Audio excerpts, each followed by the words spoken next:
पतिं सुरगुरुं वन्दे जगत्कारणं वन्दे पन्नगभूषणं मृगधरं वन्दे पशूनां पतिं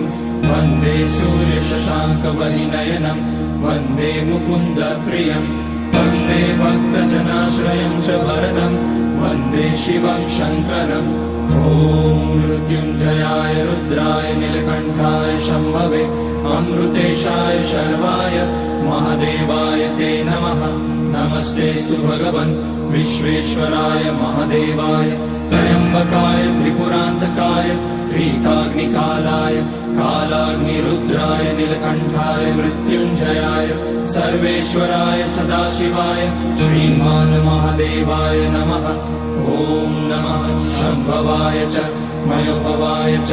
नमः शङ्कराय च मयस्कराय च नमः शिवाय च शिवतराय च ॐ त्र्यम्बकं यजामहे सुगन्धिं पुष्टिवर्धनम् उर्वारुकमिव बन्धनान् मृत्योर्मुक्ष्यमामृतात् नागेन्द्रहाराय त्रिलोचनाय भस्माकराय महेश्वराय नित्याय शुद्धाय दिगम्बराय तस्मै नकाराय नमः शिवाय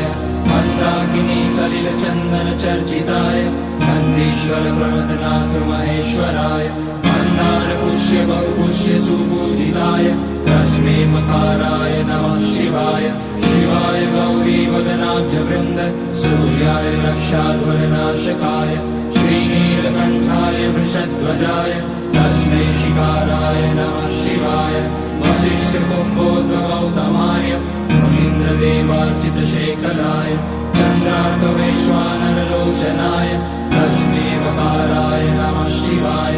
यज्ञस्वरूपाय जटाधराय पिनाकहस्ताय सनातनाय दिव्याय देवाय दिगम्बराय तस्मै यकाराय नमः शिवाय पञ्चाक्षरमिदं पुण्यं यः पठेत् शिवसन्निधौ शिवलोकमवाप्नोति शिवेन सह मोदते। पुरुषाय विद्महे महादेवाय धीमहि तन्नो रुद्रः प्रचोदयात्।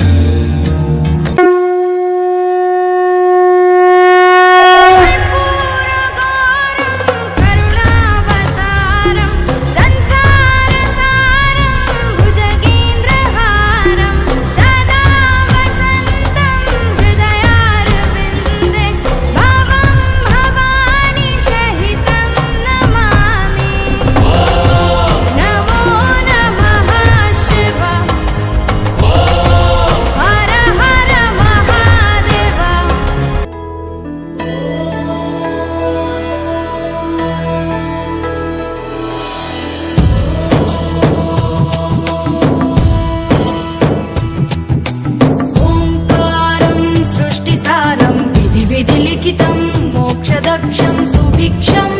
गङ्गाङ्गं दिव्यलिङ्गं गजमुखविनुतं सान्नपूर्णं